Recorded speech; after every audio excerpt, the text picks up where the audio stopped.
Nyuma yo gukorana na B-Face indirimbo urafise projet yo kumwibaza ko Miss Mikeya umaze ngaho mvise ubuse baririmbye ngaho bari ko barumvikana cyane kurusha abandi cyangwa bakora cyane kurusha abandi hari uwo yakwenteresha ko bwati uyu muntu ndakini umwe no kumenya basi iso yiwe numva indirimbo zo nka zitatu uretse B-Face.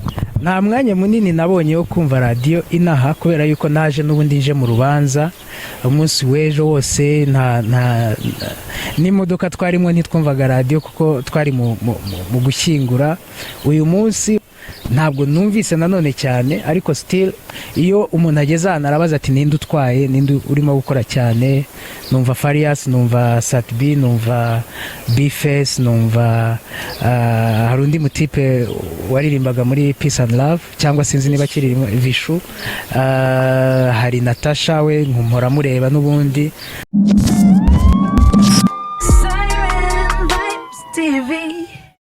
Baramukije mwese bakunzi ba Siren Vibes mwe mwamurinde notification kugira muri tutashize ku munsi niyozi irakuze kuri micro uyu munsi ndi kumwe n'umuntu adasanzwe umuntu wa danger umuntu wa atari umuntu nakuze numva ndayimubwira ni Tom Close kuva mu gihugu cy'u Rwanda Kigali murayitwa afite indirimbo shasha no muri ibyo wacu mu Burundi B-Face. So twagize imana yaraje ashamugaza mu gihugu yatwizaniye reka rero ndamwakiri hama tuvugane byinshi nibaza ko hari byinshi mukene kumenya kuri we wandanye muri aho kugira ngo muze kumva byinshi kuri we kana mwakiye to makuru yawe muraho neza amakuru ni meza muganga docteur umuntu akomeye cyane nageze kubaza ikibazo kuri BTV ndakubaza ukuntu ushobora gukora ibintu byinshi en même temps uri umuntu umwe bigenda gute nta nguvu nyinshi nkoresha nta n'irindi banga nuko ikintu cyose ngiye gukora mu mwanya nagihaye ngomba kukirangiza ntabwo njya nkunda gusiga ibintu bitarangiye kuko iyo usize ibintu bitarangiye hari igihe ubura umwanya wo kubirangiza bikazabaho bitarangiye nyine. So ikintu cyose ngiye gukora iyo ngiye mu kazi iyo mfite akazi ngomba gukora niba ari document ngomba gukora cyangwa gusinya ngomba gusoza umunsi nzirangije cyangwa nkazishyira ku meza ku buryo ejo nzizindikiro zikarara zirangiye.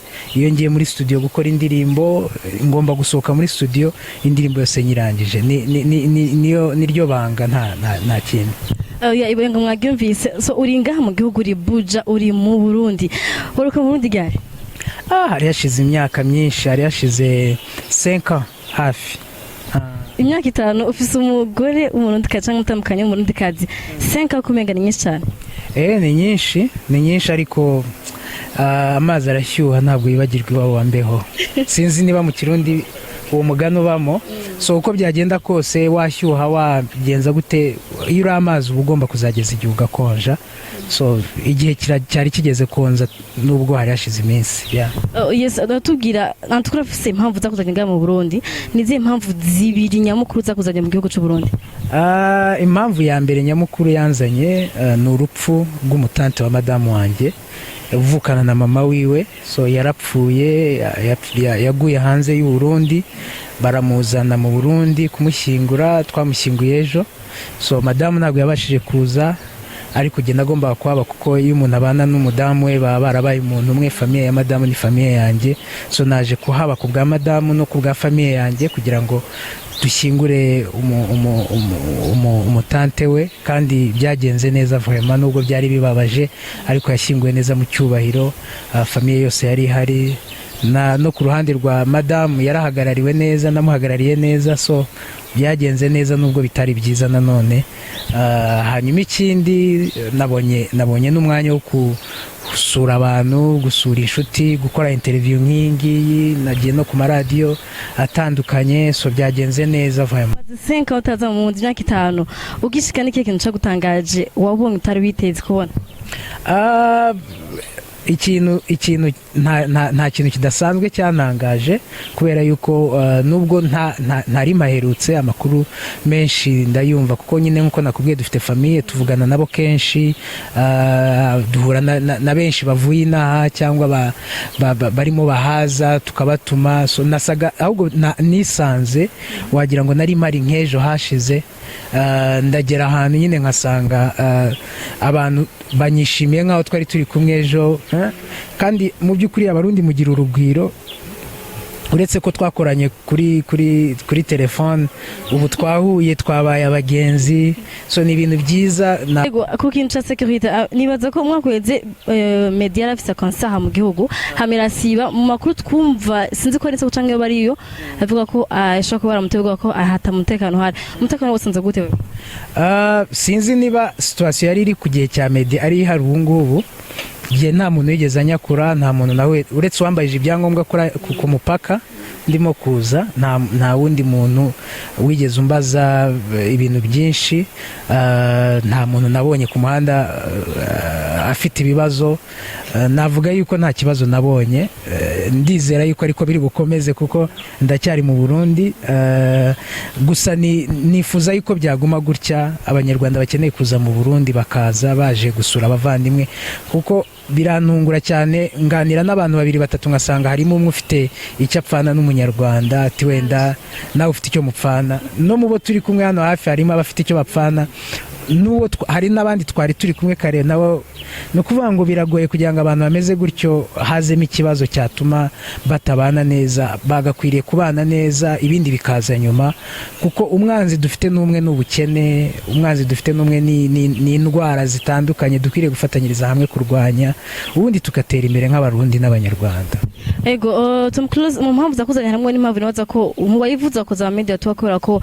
indirimbo ufitanye na Bface ufite indirimbo yahitinze cyane wakoranye na Fizo baza uriyumvira ko indirimbo impakoranye na Bface shaka kugezaho baza kugeza birashoboka cyangwa ntibishoboka igihe cya Fizo sinzi niba radio zari zihari icyo gihe arizo zihari ubu ngubu buriyo hari radio nkeya ukamenya gukorana nazo neza indirimbo zawe zigera kure iyo zabaye nyinshi haraje social media haraje iki bigusaba logistique nini kugira ngo ubashe gukavaringa ahantu hose bigasaba ko n'indirimbo iri extraordinaire gakeya nabashije kujya ku maradiyo nabashije kumva ni indirimbo izwi abantu barayikunze yakiriwe neza kandi iracyafite urugendo kuko nta gihe kinini maze isohotse iracyafite urugendo iracyashobora gukundwa cyane so zishobora kudakundwa kimwe zishobora zose gukundwa ntabwo byanyorohera kuba navuga ngo izaca kuri baza kuko baza yabaye indirimbo nini cyane ariko n'iyi ngiyi nayo izaba indirimbo nini kuko ni nziza Bface yakoze akazi ke neza nanjye nakoze akazi kanye neza so nkeka yuko uko byagenda kose abarundi n'abanyarwanda bazayikunda ushobora kuturimbira agace gato kuri baza n'agace gato kuri impa kugira abantu bumve Tom Close ko turavuga ninde ndashaka kuvuga amagambo akabura ndahimba ngo ndirimbe ijwi rikanga ndashaka kuryama ibitotsi nkabibura umutima wanjye urakunkumbuza uranganiriza ukakunkumbuza nagukabakaba sinkubone wahoze simakubone gusa ndagukunda bimwe bizira uburyarya baby girl ndagukunda uwi je ndagukunda niba ushidikanya bazi izuba niba ushidikanya bazi ukwezi niba ushidikanya baza kuko ndagukunda. Yes, Tom Close. Zako nabari baramwibagiye akayita kaciye kaza. Impamvu ziko bari bakibagiye nuko aha anye mwarigeze kuhitinga abanyarwanda cyane nga mu Burundi, ariko muri iki gihe bisa nkaho mutacumvikana ku butaka bw'u Burundi. Sinzi cyo cyabaye bari kura kongira ngo mwasho kuba mwarabaye hiti mugaca mugihegwa na hiti mugaca mwibagira gukora promotion je sais pas sinzi. Impamvu niye kure ko muri iki gihe hasohoka Medina the Ben gusa abandi menga muri ko murakora. Sinzi kubera yuko mu Rwanda tuba tuhafite ibikorwa bitandukanye, ariko nko nakubwiye niyo movement ari nyinshi mutabasha kugenda ngo mugera ahantu, ari nigiye muna losing interest kuko gukora promotion utazajya kuririmba, gukora indirimbo igahitinga ubu ngubu isirihuta, muzike ni business. Iyo ukoze indirimbo ukajya ahantu gukora promotion no kuvuga uti nshobora no kwakora igitaramo nkuko wabivuze nyine hari igihe cyahise uretse wenda n'ibivugwa simbizi ntago byari byoroshye ko umunyarwanda abasha kwambuka umupaka ngo aze mu Burundi, ariko ubu ngubu bisa nkaho bigenda bihinduka. Ibihangano byiza ahantu havuye baza havuye n'izindi, hari n'indirimbo nyinshi twakoze nabo umuyonga nkeka ko nayo abarundi bayimenye. Hari indirimbo yitwa Thank You nakoranye na The Ben nayo nyuma yaho yaraje. Hari indirimbo nyinshi zagiye zikorwa nyuma yaho, ndetse hari n'izindi nyinshi nziza. Tom Close w'igihe cyahise n'ubu ndacyahari, nzakomeza gukora n'izindi. So impamvu nyamukuru nkeka ari iyo yuko iyo umuntu abona atabasha kugera ahantu uruzingana interest yo kuba wavuga uti nohereza ibihangano byanjye, kuba uvuga uti nimbyohereza n'ubundi sinzajya gukora yo concert. Ariko nibaza ko hari ikintu mutakaza, kuko nibaza naho udakora concert abantu barakurondera YouTube, barakurondera Instagram, mugabo mugihe bazi ko utari kurakora ntibasha kwinteresa ngo baje kukurondera. YouTube yo n'ubundi YouTube abantu babajyaho abantu bajya YouTube bajyaho cyane cyane abantu bo mu miji. Ikindi wenda n'abantu bo mu ntara bashobora kumva tuvuge radio, hari za hano i Burundi ariko hari n'izo mu Rwanda zibasha kugera inaha bakabasha kumva izo ndirimbo. So ni ukuvuga ngo iyo umuntu agize access ashobora kugenda ahantu, kuko iyo usohoye indirimbo buriya ni projet ushoramo n'amafaranga menshi, bisaba yuko ukora imibare neza. Utayikoze neza tuvuge nkakora promotion indirimbo ya mbere ya kabiri ya gatatu ya kane, na amafaranga abagenda. Iyo ayo mafaranga agiye rero utari buyarekipere rimwe na rimwe ucika intege, ariko ibyiza biri imbere. Turacyahari, u Rwanda rurahari, Burundi burahari, ntaho biteze kujya, tuzakomeza dukore byinshi. Yes, Burundi n'u Rwanda n'ibihugu bisa nkaho bivukana bivuga n'indimi zisa, ariko hari amajambo amwe usanga abomana atandukanye.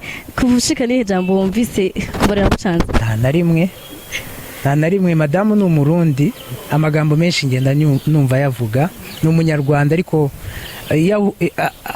kubera umubyeyi we w'Umurundi kazi akunda nawe kuvuga Ikirundi. Iyo numvise arimo kukivuga numva amagambo amwe namwe nkagenda nyamenyera. Ubundi kera nyine iyo ucyumva Umurundi bwa mbere wumva asa nkavuga gahoro, ariko iyo umaze kubimenyera sinkibyumva, ngira ngo nuko nabimenyereye. Wumva Ikirundi n'Ikinyarwanda bisa nkaho ari bimwe, ari ururimi rumwe. So nta jambo numvise rishya muri iki gihe narindi na. Inyuma yo gukorana na B-Face indirimbo urafise projet yo kumiraza ko Miss Mikeya umaze ngabumvise ubuse baririmbye ngaha baruko barumvikana cyane kurusha abandi cyangwa bakora cyane kurusha abandi. Hari uwo yakwenteresha kavuga ati uyu muntu ndakini umwe no kumenya basi isoha yiwe numva indirimbo zo nka zitatu uretse B-Face. Nta mwanya munini nabonye wo kumva radio inaha kubera yuko naje n'ubundi nje mu rubanza umunsi w'ejo wose. N'imodoka twarimo ntitwumvaga radio kuko twari mu gushyingura. Uyu munsi ntabwo numvise nanone cyane, ariko still iyo umuntu ageze ahantu arabaza ati ninde utwaye, ninde urimo gukora cyane. Numva Farias, numva Satbi, numva B-Face, numva hari undi mutipe waririmbaga muri Peace and Love cyangwa sinzi niba kiririmo Vishu. Hari Natasha we nkumpora mureba n'ubundi. So abo ni abahanzi n'ubundi sanzwe nzi kandi numvise ko n'ubundi ari nabo barimo gukora cyane. So kuri je hari n'abandi ariko nabo barimo barakora cyane vraiment. So ngize n'amahirwe n'abandi nzabamenya nkuko nabivuze. Iyo numvise industry yo mu Burundi numva ni ivindimwe na industry yo mu Rwanda y'umuziki. Niyo mpamvu nkuko nakoranye na B-Face ni nkuko numvaga ari nkuko nakoranye n'umuhanzi wacu mu Rwanda. So biya bitandukanye, sinigeze mugora kuko n'umuntu nyine numvaga ari umuvandimwe. Yes, mukurangiza Tom Close wanditse igitabo namanda yivuga akora ibintu byinshi, no muririmbyi no mu docteur abaye mwanditsi sinzingira nane n'ibindi twebwe muri byo muri ministère ya santé. Utubwira muri make ibi abintu bigize igitabo cyawe? Je nandika ibitabo byinshi en fait. Maze imyaka igera muri 5 cyangwa 4 n'igice nandika. Nabitangiye nyine maze kubyara umwana wanjye wa mbere. Nashakishije ibintu wazasoma sanga ibitabo byanditse mu Kinyarwanda ari bikeya, kuko hari ibyo twebwe twigiyemo tukiri batoya wasangaga ari nabyo bigihari. So kuko nzi no gushushanya ngira interest yo kuba na developer cartoon, ariko nsanga cartoon kubona abantu bazikora neza biracyagoye kuko ubumenyi butaraba bwinshi, so mpita njya mu kwandika ibitabo. So hari ibitabo byinshi mfite bikoreshwa mu mashuri mu Rwanda, maze kwandika ibitabo byinshi ku buryo byangora kukubwira ngo ni iki n'iki. Nanditse ibitabo birenga 100 byinshi cyane. N'ubu nuko nafashemo agapoza, ariko iyo nabihagurukiye ku mwaka nshobora kwandika ibitabo byinshi. So ni ibintu nkora mu rwego rwo kwigisha abakiri batoya, kugira ngo ngire icyo mpindura kuri societe mbamo. So ni ibitabo ikiza cyabyo ushobora no kubishyira mu rundi rurimi, Imana nibikunda ibintu bikongera bikamera neza cyane hagati y'u Rwanda n'u Burundi, nzabishyira no mu Kirundi mbizane mu Burundi, n'abana bo mu Burundi babibone, kuko birimo birafasha abana bo mu Rwanda, birimo kandi umuco wacu ni nkaho ari umwe. Iyo urimo gukominika mu gitabo haba harimo ururimi, ariko haba harimo n'umuco na feelings nyine zijyanye n'umuco wanyu. Mu gihe rero byenda guhura, biroroshye ko ibitabo bifasha abana b'Abanyarwanda byaza no mu Burundi bigasomwa bikagira icyo byigisha abana b'Abarundi. Oh yes, Tom Close, nibaza ko wagehewe na n'igisagara ca Bujumbura. I think ko nta muntu aza mu Bujumbura ngo ntaryoherwe, ivyo ntibaho. Tugitegeye ari retour yawe? Anytime. Ubundi mbere hari nuko umuntu nyine yabaga afite impungenge zitari ngombwa, ariko ubu ngubu izo mpungenge zigenda zishira. So anytime, nkuko nigeze kubivuga, nshobora kuzagaruka mu mpera z'uno mwaka nje gukora show. Ariko nanone na mbere yaho cyangwa na nyuma yaho nzakomeza ngaruke, kubera yuko hano ni mu rugo, hari abavandimwe benshi, ntabwo nakubwira ngo sinzahagaruka. Nigeze kubivuga ngo amazi arashyuha ntibagirwe iwabo wambeho, hano ni iwabo wambeho rero. Navyumvise Tom Close mpera z'umwaka aragaruka kudukorera show. So Tom, ndagushimire cyane, hama utubwirire twishati condoléances, mwihangane cyane, Imana ntawe yivuguruza, kandi karibu cyane mu gihugu. Murakoze cyane.